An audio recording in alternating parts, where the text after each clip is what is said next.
The Honorable Michael Wilson is the chairman of Barclays Capital Canada, Inc., building on 37 years of experience in the investment business.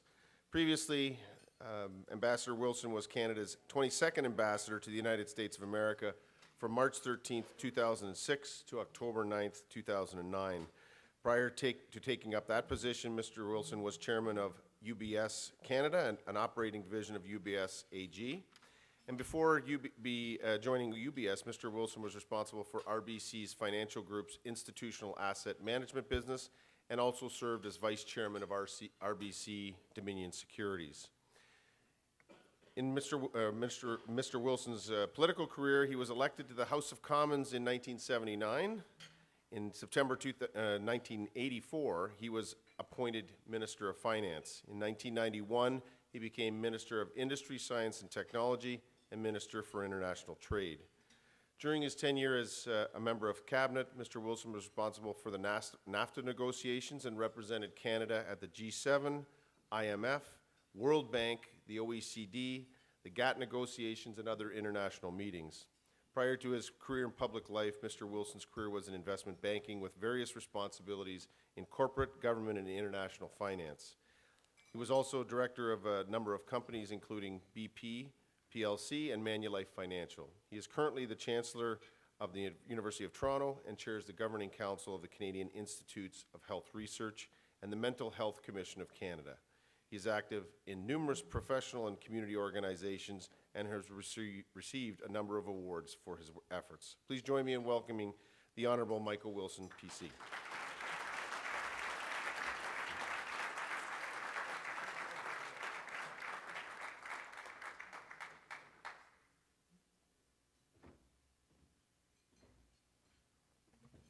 Thank you very much, Ian, for your very generous, far too long introduction. Ladies and gentlemen, thank you very much for being here. It's a great privilege for me to be able to share some views on what I think we'd all agree was the most interesting campaign in the United States that probably any of us have seen over the course of our lifetimes here. It was very unusual, unpredictable. I am not going to be here giving you analysis of the election or the election result. You've read and heard probably far too much of that already, but what Ian has asked me to do is comment a little bit about what the election means, what the new administration, the Trump administration means, particularly as it relates to Canada, but I'm going to expand on that and talk a little bit about some of the other issues that indirectly could affect Canada, and issues that certainly from a global standpoint will be very important in the direction that the world is taking. I have referred to this in a number of cases as an inflection point, an inflection point in the politics of the United States, and also an inflection point because we're seeing this in other countries in the world. We saw it with Brexit. We're seeing it just this past weekend with the outcome of the referendum in Italy. There's a number of countries have the number 2 party is in favor of leaving the European community, and it's something that we in my bank, Barclays, have called the politics of fear, and the politics of rage is what they called it. And one of the things that this indicates, they did a survey of a number of countries around the world, and in most countries, the vote is shifting to the extreme. Canada is one of the countries where it is not moving to the extreme. But that's the nature of Canada. We're not an extremist country. But it's something that is going to affect the way we think about politics globally because of the nature of this movement, which has been underway for a little while, but now is really coming to the surface. But clearly in the election campaign, Americans wanted change, and was particularly so with the middle and low income brackets, but it wasn't just low income and less than university-educated white men. Trump reached a broader constituency here. People had lost confidence in political leadership. They were angry at Wall Street because of the damage done in 2008, 2009.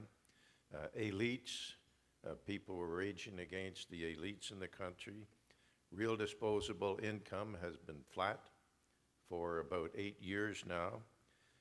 And one of the very interesting outcomes here is that women, Hispanics, and black voters supported Trump in larger numbers than they did Romney just 4 years ago.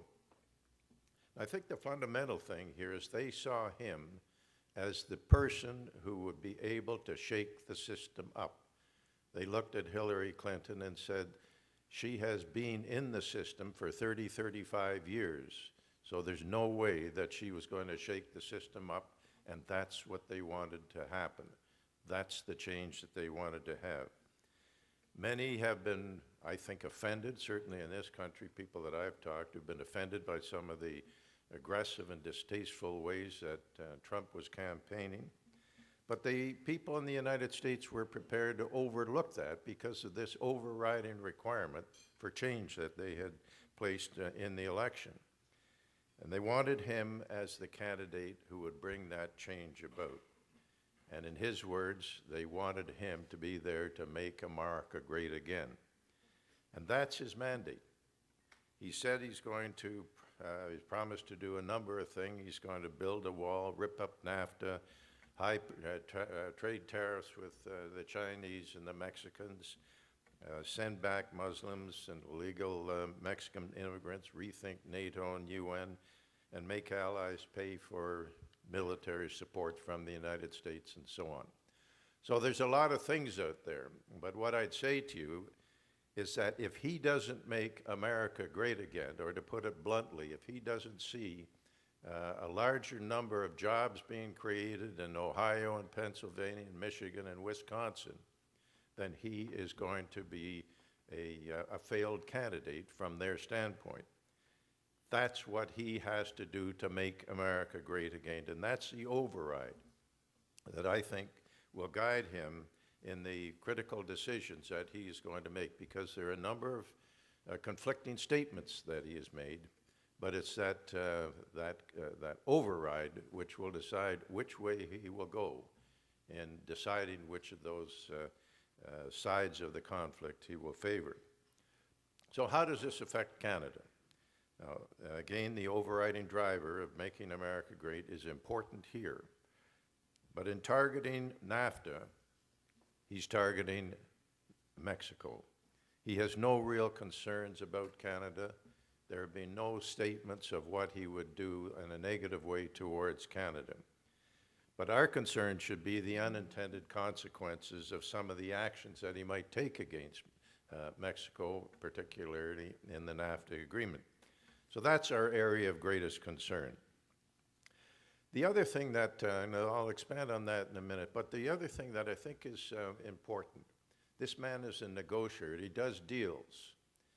And it's the transactional nature of the man and how he thinks is going to be, or could be, an awkward one for us in Canada, where he says, I'll give you this, but what are you going to give me? It's got to be a quid pro quo. Now, we don't know that for sure, but I think that's something that we have to be watching carefully. But getting back to NAFTA, his people, and I haven't heard this in a broad way, but I picked it up reading the paper one day. His people have singled out the independent dispute settlement mechanism that was a critical part of the U.S.-Canada agreement and was carried into NAFTA. And that, I think, would be a very important threat to Canada. And let's not forget, a key reason for us entering into the U.S.-Canada trade agreement was to have an agreement with the Americans that in trade disputes over certain trade rules, etc., these would be protected from challenges solely driven by political pressures from Congress. We agreed on an independent tribunal to be the court of last resort on any disputes. And this has continued throughout the NAFTA. And as far as I can tell over the years, both sides have had criticisms, but by and large, both sides have felt that it has worked in a fair way in settling any disputes that we have. But the key here, and we saw that in the negotiations, and it's picked up in that newspaper report that I saw, is that there's a number of people who feel that any disputes that affect Americans should not be undertaken outside the legal system in the United States, but should be carried out independently. So an independent organization outside is just not acceptable. And some in the Trump administration, the transition team, have said they want to challenge that. But let me remind you that this was the last thing that we agreed in those U.S.-Canada negotiations. Indeed, at 6:30 that night, we didn't have agreement, and Prime Minister Mulroney asked me to go and speak to Jim Baker, who was the senior man on the U.S. side, and say, if we can't get any improvement on this, we're going to have to call it off. And he said, where could the Prime Minister speak to the President at the time to call things off in a very friendly way if possible?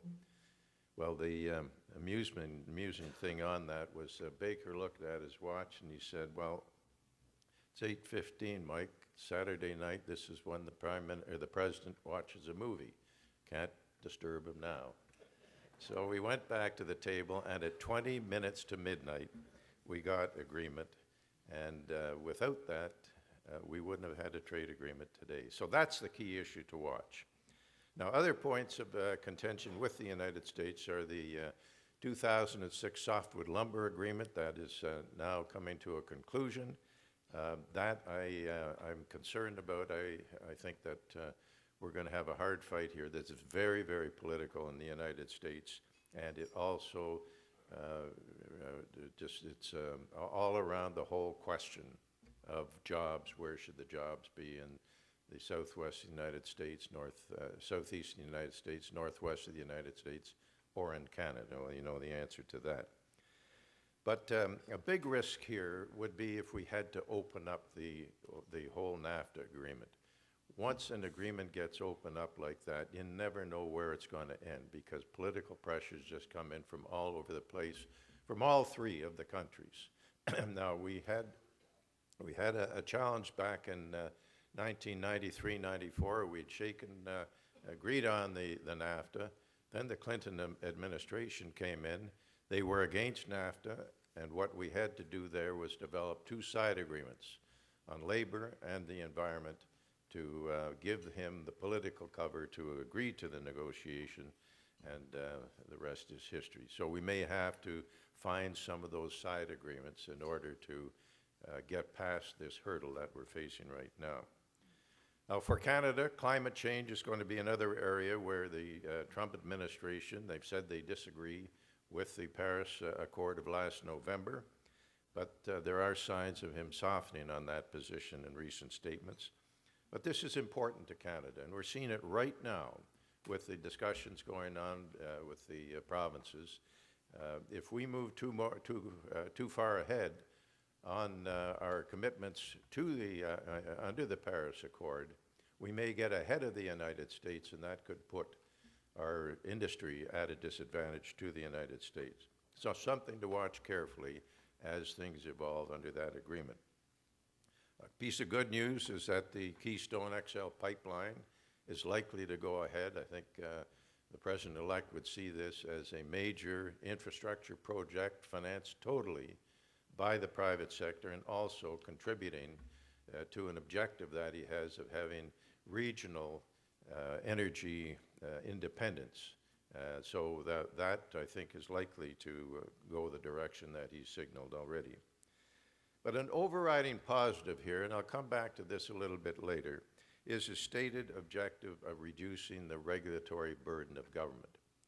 This is something that has really caught the attention of the business community. We're seeing the results in the financial markets. And I think that if he is able to do something here, it could be the most profound part of his economic policy. I saw when I was in Washington where Prime Minister Harper and President Bush would talk about this, but they could never get the bureaucracy moving because of the support, the deep support for so many of these regulations from certain parts of the economy that it's hard to do. But if you have a president who is going to say that is a critical part of my plan to make America great again, then we may be able to move that, and that I think could be very, very important to us because 75% of our exports go to the United States, but also a number of our companies have operations in the United States and they benefit directly from that. Now, there's another area that I think could be a challenge. He has said he wants to cut personal and corporate income taxes. We were faced with this back in 1987 when we had a tax reform that we had planned, and we wanted to combine that with the introduction of the GST. We weren't ready to move on the GST, but the American proposal for tax reform was so fundamental and so far-reaching, we had to accelerate our reforms and leave the GST hanging out there for implementation after the 1988 election. So that could be something that could put some pressure on the government here. Another challenge that we have to keep an eye out for is Buy American.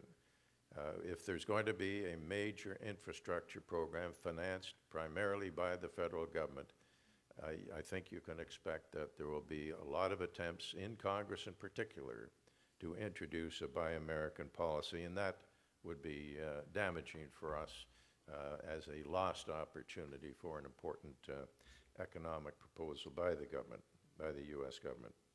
But I think overall the direct impact on Canada of a Trump administration, particularly on the economic side, will be positive. And I might say that the early signals that I'm hearing out of Washington is that Trump does not want to have fights with Canada. He wants to see a healthy relationship with Canada. He's talked about the Reagan days and some of the benefits that came out of that very positive relationship between President Reagan and Prime Minister Mulroney. One of the things that would be very, very difficult to be repeated would be the very friendly type of relationship. Politically, I think that would be very difficult for Prime Minister Trudeau, but there's no reason why he can't have a good business-like relationship because of the importance of the two countries to the other. So now let's step back a bit and look at the broader impact of a Trump presidency. Moving more broadly, Canada will feel the impact of this on the world at large, although in a number of cases not so directly. One of the key drivers of Trump policy is to put America first, put American interests first. The rhetoric from his campaign will clearly move the U.S. away from the positive position that previous administrations had taken. If you go back to the start of this, right back to the end of the Second World War, they've been driven by a commitment to liberal democratic policies and values and the development of anchor multilateral international organizations such as the UN, the World Bank, the IMF, GATT, and now the World Trade Organization and NATO. And they have been strong contributors to the economic growth that we have had over those 70 years. They've contributed significantly to the peaceful world that we've had through most of that period. We've had open trade, a reduction in poverty, an increase in life expectancy, all very good outcomes of that. And if the Trump rhetoric takes hold as an attack on this global economic and security order, then it will be a clear negative, something we have to watch very carefully. The key question is, will this rhetoric be translated into actions that would undermine this success? There are many checks and balances here, both domestically as well as globally, which will resist this. But the shift that we're looking at here, a shift in direction, and this may be an inflection point, is quite clear, and I have to say it's discouraging. Now, next, what will the Trump administration do on national security globally? He's promised to revisit the Iran agreement as it reflects to their nuclear capability and their disruptive activities in the region. He signaled a more important and a more open, less hostile relationship with President Putin. What's interesting here, they have something very much in common. For the past 5 or 6 years, what has Putin been trying to do? Make Russia great again. And there's a common interest on the part of these two men, and this could lead to some agreements between the two of them that could be offensive to neighboring countries. Again, something we have to watch. He signaled a tougher relationship with China. He's talked about the tariffs of 30–40% being imposed on some of the exports from China. And he spoke to the Taiwan president, and I don't think this was just a happenstance thing. I think it was planned, and to send a clear message to China that that relationship might be a little different. Another question is the role of NATO, and I'm sure that people in the UK, France, Germany are watching this very carefully because they'll be the ones who will be most affected by those changes. And how will this intention to share the cost of U.S. security protection be achieved, in particular as it relates to countries like Japan, South Korea, and now more interestingly, the Philippines, who are trying to get closer to the Chinese, as we saw in a visit about a month or so ago. Moving on to the financial markets, obviously this has been quite positive in the last few months, or last few weeks. He's been highly critical of the Federal Reserve policy, keeping interest rates as low, and I think our two principal sponsors here, Manulife and Sun Life, must be watching this very closely because of the impact that it directly has on their business. But we should all be watching this closely because as savers, as investors, the low interest rate policy has had some profound implications for us. But the outcome of this could be quite interesting. You see a better combination between fiscal policy, more aggressive, gives the Federal Reserve more flexibility to increase interest rates and have a better balance in policy, which will be much more positive to savers than we've seen in the last 7 or 8 years. The increase in the stimulus that I talked about earlier is also a factor here because there are signs with the U.S. at a fairly advanced stage in this latest economic recovery going on for about 8 years now. You have to go a long way back to see a recovery lasting longer than 8 years. So we may have some different circumstances here because of the very aggressive stance that the president-elect has been signaling here, but that could be a risk that we should watch closely. Now, I ask you to think back to the Reagan administration because, as I said, there's some similarities here. In the period from the time of the 1980 election to the inauguration of President Reagan, stock market was up 8%. In the next 12 months, it dropped 24%. So I think that's a signal that expectations and hope can get a little bit ahead of markets, but also some of the economic factors that have been promised by the president-elect will take some time to be felt by the real economy, and that could have a similar effect for us here. Let me just comment here. The president has talked about personal and income tax rates, and strong infrastructure program, broad deregulation, which is particularly important in the financial, the energy, and the manufacturing sectors, possibly also in transportation. But the tax cuts and the infrastructure could have a more immediate impact on the economy. And I think this promise, as I said earlier, if he is able to get the deregulation elements moving and a real commitment to take out there's some, I'll tell you a little story. Someone said, I was in to see my greengrocer the other day, and this was in England.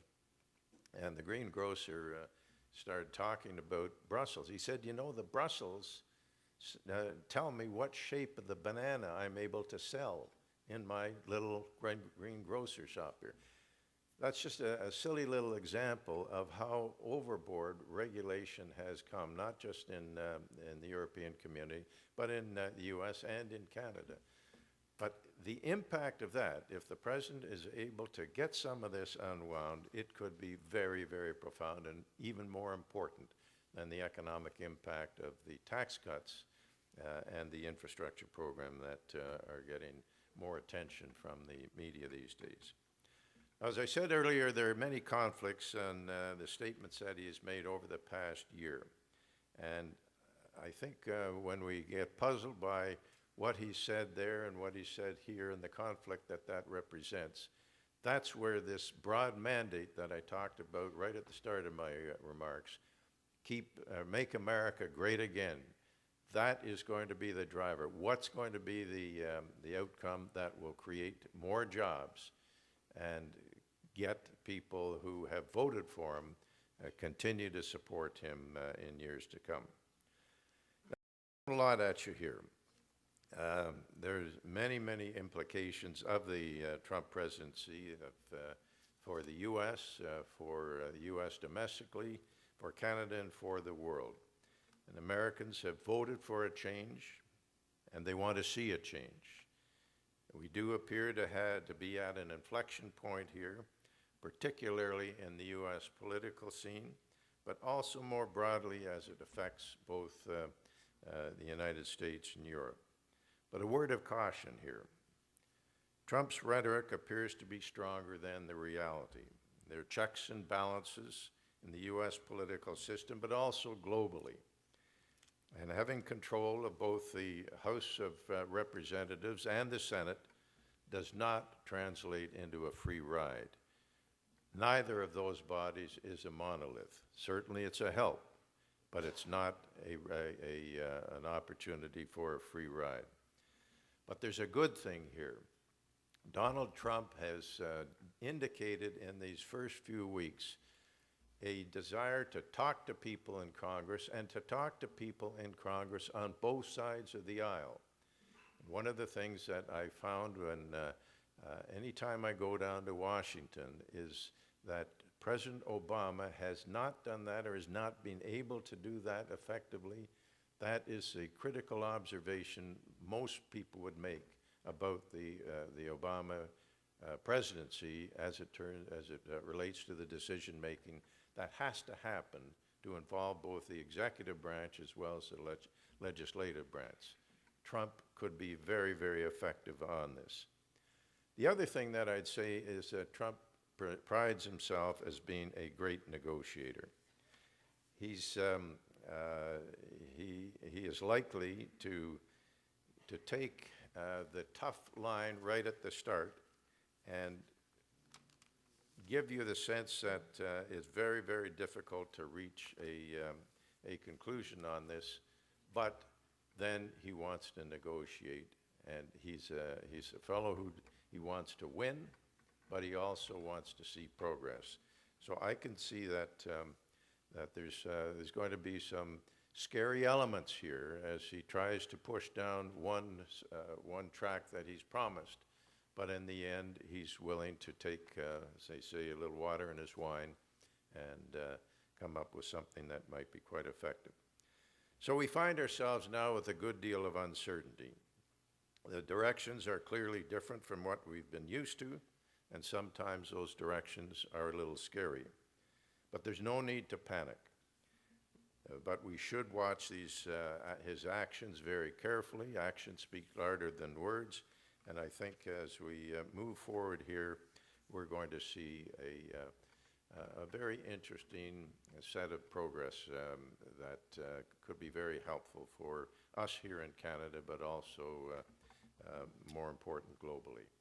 But bottom line, we don't know what the type of administration or Congress that we'll be dealing with after January the 20th. It's too early to predict what the impacts will be, either directly or indirectly, on Canada.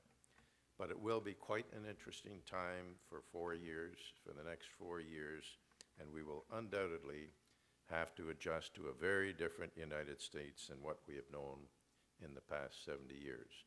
Well, thank you very much for your attention here, and I'd be happy to respond to any questions if we have time. Ian.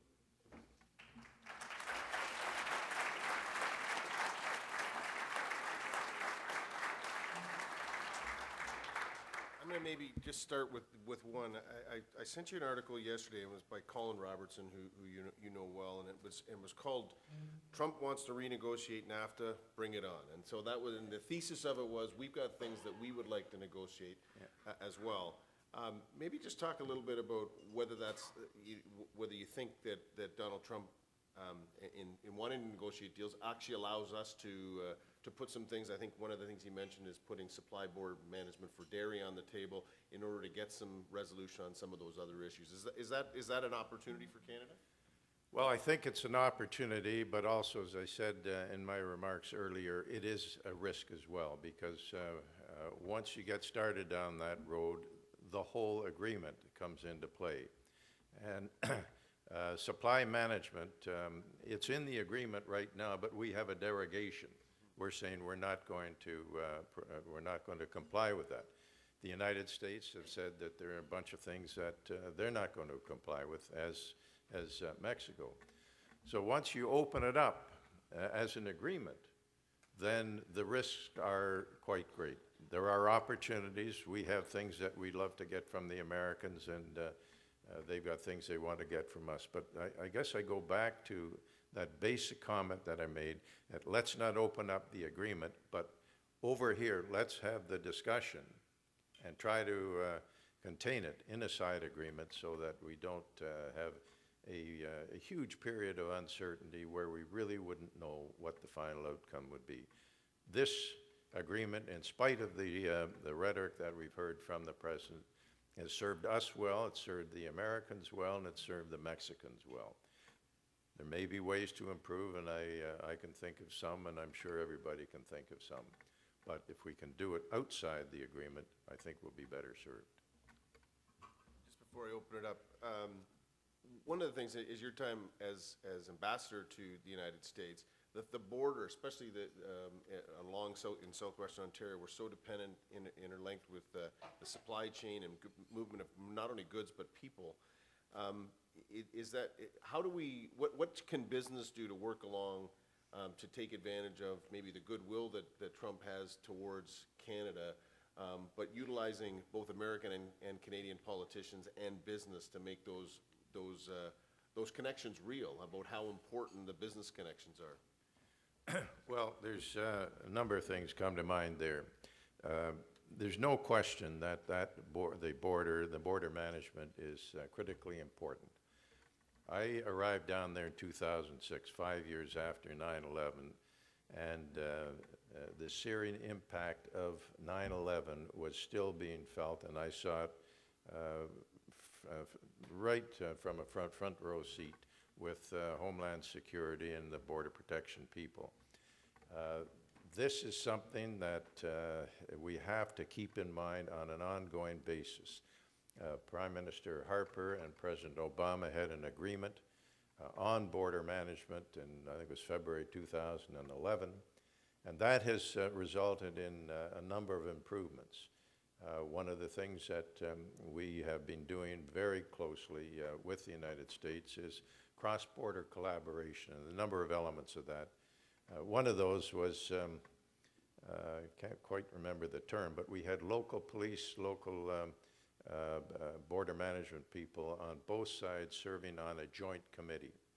And I remember sitting in one of the committee meetings and hearing the conversation. I couldn't tell, unless I detected an accent, I couldn't tell who were the Americans and who were the Canadians. There is a common interest in keeping that border working properly.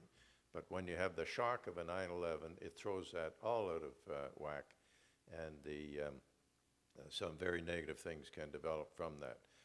One of the things that we did, and this is where the business community come into play, is I think it's 38 states are the number one. Canada is the number one exporter, or number one business trade partner with 38 states. So we had two things. We would go around and talk to the governors in those states from the embassy, but we also had, we would have visits of Canadian business people in Washington going to the House of Representatives and the Senate, and going to the representatives from particular states where they had made investments. And it was quite interesting that people would, they know the company, but they hadn't realized that the head office of the company was in southwestern Ontario. And it generated a lot of goodwill. So for those of you who have operations in the United States, take a little while sometime to go and see some of the people in the state legislatures, the leaders there, or the governor, and just talk about your operations in their state. And that, I think, is probably the most effective programs that we called it APL. All politics are local, which was the great statement of Tip O'Neill. But we recognized in the embassy that all politics were local, that talking about the border with the people in Homeland Security was important, but it was also very, very important to get to the people on the ground who saw the jobs that were being created by businesses in Canada. I'm going to open it up in just a second, so if you've got a brilliant question for Mr. Wilson, I'll get to you in just a second. One more. Doesn't have to be a brilliant No, question. I'm just giving him time to really think hard. One other thing that's come up, and in the election, Donald Trump said TPP absolutely not going to be part of it, but it is a huge opportunity for Canada. The 13 or 14 countries that are involved in it, it doesn't require unanimity. I mean, is that something that Canada should be pursuing with the other partners in TPP to open up the Asian market and use it as an opportunity for Canadian companies to maybe get a jump start on the United States? Let me just make a broad statement before I answer specifically. I think in that the world that we're living in, and it's just really been re-emphasized by the Trump election, these big trade agreements like TPP, like the negotiation now between the Europeans and the Americans. We have an agreement with Europe and Canada, but the bigger one is the possibility of having the Americans and Europeans getting together. I think we're very close to the point where this type of an agreement is going to be more and more difficult. Trade negotiations used to be about primarily tariffs. How can we get that 15% tariff down to zero, and how quickly should we be doing it? Now it's much more about the softer items like regulation and intellectual property, things that are much more difficult to define and to predict where they should be in 3, 5, 10 years' time. A tariff is easy. You can put a number on it, but there's a lot of soft language in how you deal with these other issues in trade negotiations, which are growing in importance. Now, getting back to TPP, should Canada try to do something? I think yes, we should. Will it be possible to do it? Well, there has to be if the U.S. aren't there, they have to take a very critical, very important clause out of the agreement, which there's an agreement that says the critical mass should be 65 or something like that % of the economies of the 13 original negotiating countries. With the United States out, that automatically voids the agreement from that standpoint. But there are ways that the remaining countries could come together. But I think it'll be more difficult because obviously the U.S. with the size of economy and the importance of that economy in the world was a real attraction for many of these other countries to come together in this broad TPP. So I think it's an uphill battle, but certainly I would be encouraging the government to try and do something, see whether it is possible. But if it just doesn't seem to be attractive enough, I don't think we should waste a lot of time on it. But I think we could find that out pretty quickly. Good. Any questions from the floor? Sir. John.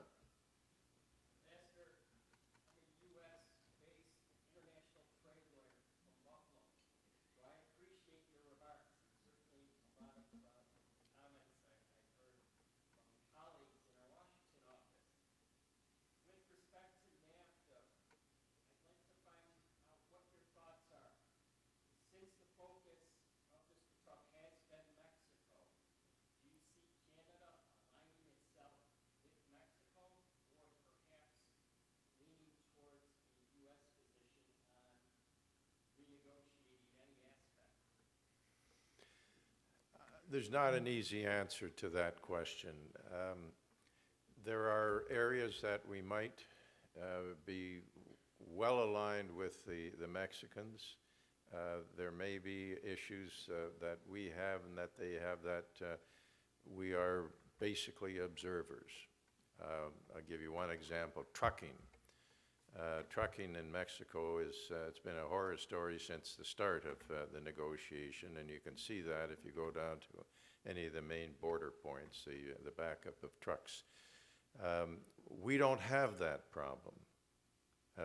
We can get, and this 2011 agreement that I talked about earlier has facilitated trade and trucking across the U.S.-Canada border.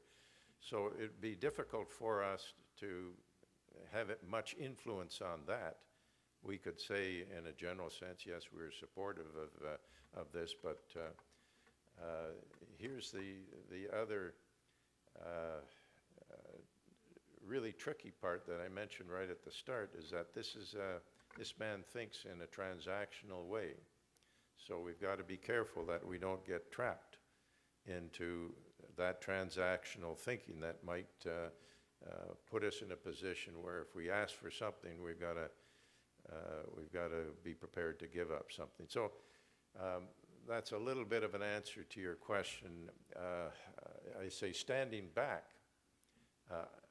I think that we have an opportunity, not in the early years, but as we move forward, we have a very important opportunity to strengthen the North American region, which is Mexico, the United States, and Canada, and the way I'm thinking.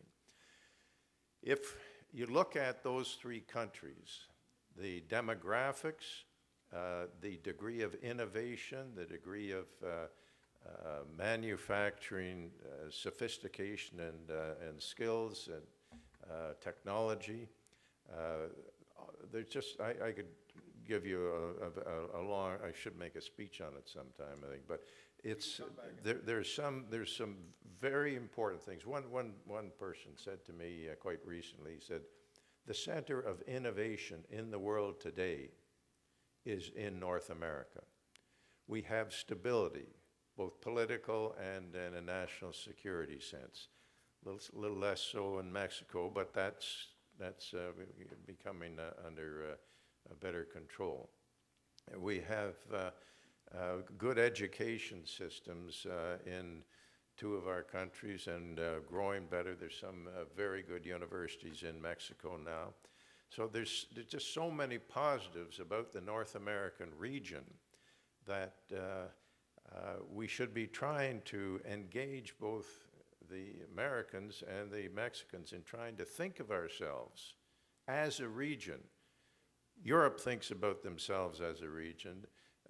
Asia, with some real pulling power from China, are thinking of themselves as a region. we have a hard time encouraging the Americans to think of the three countries as a region because they have so much contained in their own country. And that, if I were sitting in Prime Minister Trudeau's chair, I'd be thinking, how can we get the U.S. government thinking more as part of a North American region? You know, the president-elect is thinking that way now in terms of energy, global or energy security for the region, but there are other things that we can be doing in a collaborative way as well.